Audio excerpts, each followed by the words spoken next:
JJ Arcega-Whiteside, wide receiver, Stanford. I don't know who JJ Arcega-Whiteside is, but that dude's going to be a baller, bro. Look at them stats. Look at them highlight reels. 1 hour later. What in the hell was Howie Roseman thinking drafting JJ Arcega-Whiteside before DJ Metcalf? Where did he even find this kid? Why was this kid even drafted in the second round? Howie, explain. What's up, Eagles Nation? What's going on, NFL world? How you doing, division rivals? This is Steven Hyder with Gate City Sports Channel, the sports channel where the cerebral NFL fan comes for about 10 minutes of daily content. Good morning, good afternoon, or good evening, whatever it is you get around to watch this. Once again, my name is Steven Hyder, and this is Gate City Sports Channel. Listen, guys, if you are new to the channel, I would love to add you to the community. In order to do that, I'm going to need you to hit that subscribe button. To all my OG subscribers out there, you already know what I'm going to ask you to do. Smash that thumbs up button, guys. That thumbs up button is part of what allows us to communicate with YouTube to take this, videos and push them out across the platform. All right, y'all, today's topic. Hey, look, guys, I told you yesterday, we're going to have to dive down deep onto this entire JJ Arcega-Whiteside situation. Because if we're going to talk about the future of Zach Ertz, if we're going to talk about the future of Alshon Jeffrey, right? If we're going to talk about adding weapons around Carson Wentz, what we're going to do in free agency, are we going to make any trades? Who are we going to draft in the 2020 NFL draft? Well, that conversation kind of revolves around what the hell are we doing with JJ Arcega-Whiteside? So without further ado, guys, let's jump into today's topic, y'all. On a slant route that's inside the goal line, you cannot tail away from the quarterback. When I look at the player JJ Arcega-Whiteside, guys, I see a kid who needs to develop a lot more. He needs proper and good coaching. His route running isn't as bad as some people make it out to be, but I got to tell you, it's pretty hard to defend at the same time on film. This is a tough one because of the spacing and the play calling, but you got wide in your route there. And this is a guy that I think the entire approach that was taken with this young man following the draft was completely wrong. Now, look, I have nothing against teaching a kid how to play the X, the Y, and the Z, especially if you're going to be, one of the next people up off the bench. My problem is when you got a young kid who barely knows the playbook, who hasn't had a chance to get his body yet even in NFL shape, has had a very short window, so he hasn't had a full offseason to acclimate himself. He hasn't had the opportunity yet to build chemistry with your quarterback. So now you're asking him to learn the X, Y, and Z, which I think it's normal. But then on game day, what you're doing when you start suffering injuries is instead of prepping him for that week of preparation with that one positioning, whether it's the X, the Y, or the Z, in a single game with this limited knowledge base you have this young man working in, you got him playing all three positions. And to me, that's a huge mistake. That's an indicator to me that the wide receiver coach has absolutely no idea what the hell he's doing.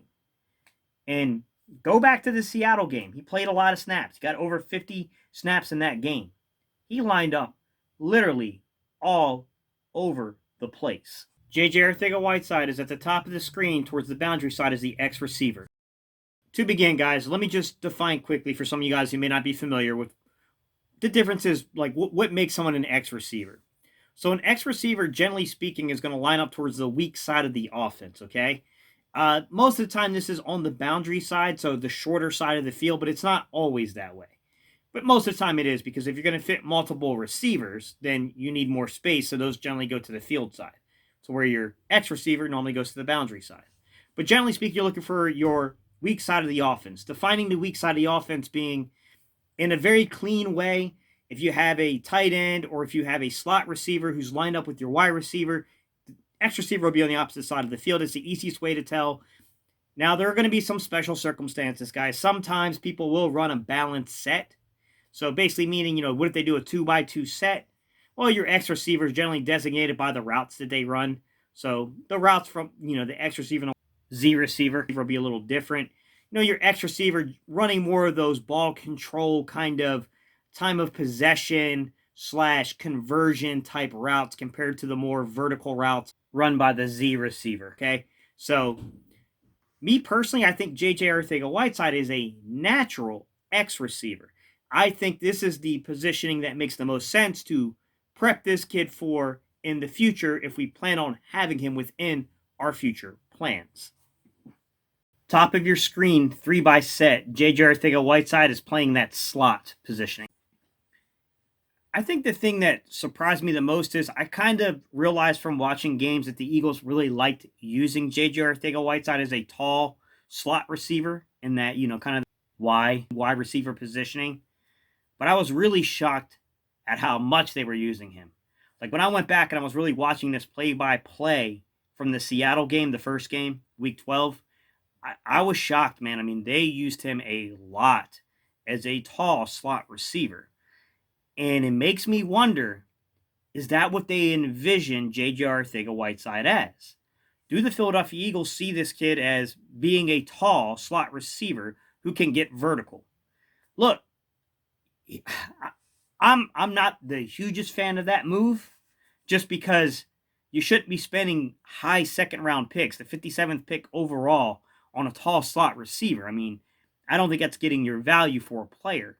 But if that's the position the kid is most comfortable with, that's the position we're going to get the most productivity out of him, then look, yeah, it's a position we shouldn't have drafted him so high as, but at the end of the day, we got to make the weapons around Carson Wentz better. So if making JJ Arcega-Whiteside a tall slot receiver will make this football team a better football team, we'll give him the chance to learn the routes and then maybe work his way outside after he learns the inside routes, then maybe, hey, I can understand it, guys. I won't push back too hard against that. It's just, I don't know, man. I'm not overly excited about that. Bottom of your screen, field side, you can see JJ Arcega-Whiteside playing the flank. All right, guys. So JJ Arcega-Whiteside, he was used from time to time as a Z receiver, a flank. And to be honest, he is deceptively fast. He's faster than I think some people realize, and he can kind of sneak up on you. But he's not game-changing fast. So the play before where I showed you playing in the slot, you can see he gets bumped a little bit. His route gets disrupted just a teeny tiny bit. And he doesn't quite have that deep speed to really beat the coverage there. So Wentz really had to take a sack on the play before when we were showing him in the slot. You can see that he is fast enough to where if he's given, and the corner was up on him a little bit, but he just gave him a very, very minute, very small cushion. And JJ Arcega-Whiteside got the best of him because he does have a little more speed than you expect out of an X body type receiver. And he's got a pretty big catch radius. So there is some reason to think that maybe he could be a fit as a Y in certain circumstances. I'm not sure how I feel about him being an every down, in and out Y receiver. I mean, I don't know that he has that type of speed to play those vertical routes on a consistent basis, but he certainly has some versatility to his game. And it does make it kind of interesting to really talk about who the Eagles draft, who the Eagles bring in. I mean, it makes it kind of interesting when we're talking about JJ Arcega-Whiteside in a way that they envision this kid going forward. This is a mesh route, and JJ Arcega-Whiteside is not deep enough in that route. I don't want to beat a dead horse here, guys. I think I've made the point through several video clips today, but JJ Arcega-Whiteside really needs to develop in his route running, guys. In that one route alone, he makes 2 errors. The first error is what I showed you, which is a mesh route. It's 2 shallow routes that come together, right? This is a very basic concept of spread offenses. You see this a lot running the air raids. So this is basically where you got basically a hook and a shallow. So you got one guy kind of coming up, one guy coming underneath of him. The common error that gets made mistaken, if you don't believe me, go watch the QB School because he just recently did a video illustrating this, but is when they kind of, if you throw the ball right as they're crossing together, it gets really confusing on who it was supposed to be to. Wentz doesn't make that mistake. But unfortunately, Arcega-Whiteside, who is the deeper, right, he's the hook. He gets too shallow and gets right into the running lane of Dallas Goedert, right, which causes him to have to do some weird stuff, throws the timing and rhythm of the pass off, and I'll let you guys see how this play is ended, which is just a really, really badly run route by JJ Arcega-Whiteside. You can't hop away from the football, young man. You need to hop towards it. All right, ladies and gents, now that I've given you a pretty good insight to one of the most pivotal games of the year last year in JJ Arcega-Whiteside's performance, I guess the question we have to ask ourselves is, number one, where do we place this kid as an X, as a Y, as a Z. And then if you're going to use JJ Arcega-Whiteside as part of your future plans, where does that leave your draft board? Are we there looking for a possession type, go high point the ball kind of X receiver? A T. Higgins, a Laviska Shenault, right? Chase Claypool, Denzel Mims can kind of fall into that category, guys. These X prototypical wide receiver, those type of guys. Those are your X's, okay? Or are you counting on JJ Arcega-Whiteside to be an X receiver? By the way, CD Lamb would be an X as well, guys. But are you counting on JJ Arcega-Whiteside to be your X receiver? So therefore, you're going to go look for more speed and explosion. So you're going to go look for your Ruggs, your Henry Ruggs III, your Jalen Reagors, right? Maybe you're going to look for it inside of the slot. So you can go with the Duvernay, or you can go with other slot receivers like a KJ Hamler out of Penn State. Maybe you go back to the outside again and you look for a guy like Brandon Ayuk, I think is how you say his name. This kid is clearly going to shape what we do. And that's the frustrating thing when it comes to trying to figure out the draft board, trying to figure out team needs, because we just drafted this kid the year prior in the second round. I can guarantee you the front office is not giving up on this kid after 1 year. And the flip side is, man, I hope that Aaron Moorhead is everything everyone is saying that he is.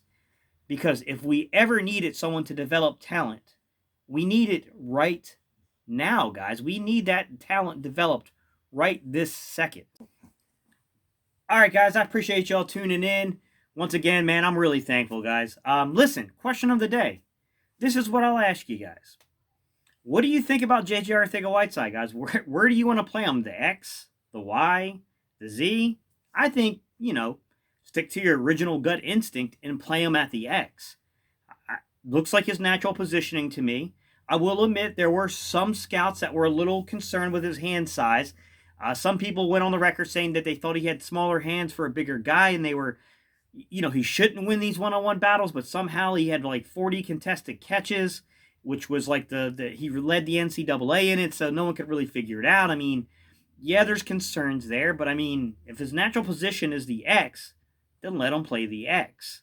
Now, I will say this. I did kind of follow into some of the claims about the smaller hand thing. I don't know how much I put into that, guys, because when I look at his hand measurements compared to other prospects, he falls in like somewhere in the middle to me. I don't get it, but that's what some people said. I could understand if some of you guys say that we feel like he should maybe play in the slot. If he's comfortable there, he's got a little bit of speed to him. He can be a vertical threat from the slot. He is a big target. To me, it's just the only hesitation I have with the slot playing him there, guys, is that, man, do you really want to, as a second-round draft pick that we're playing in the slot? It just seems like a waste to me. I mean, honestly. Do you guys think that, hey, look, man, you know what? When you look at him on film, he's not as slow as people think. He's a lot faster than Alshon Jeffrey. Like, maybe this guy's more of a Y. Maybe this guy should be playing the Y and we go get an X like a Denzel Mims or, another X receiver who can go up there, a Chase Claypool, another guy that can go up there and make contested catches, a T. Higgins, and then play him on, then take JJ Arcega-Whiteside and play him at the Y. I mean, let me know your thoughts there, guys. Who's the player you would like to draft? Who are you looking at in this draft? Maybe drop that down there as well. All right, y'all, you know what time it is. EAGLES. All right, guys, I'm out here, man. I appreciate y'all once again.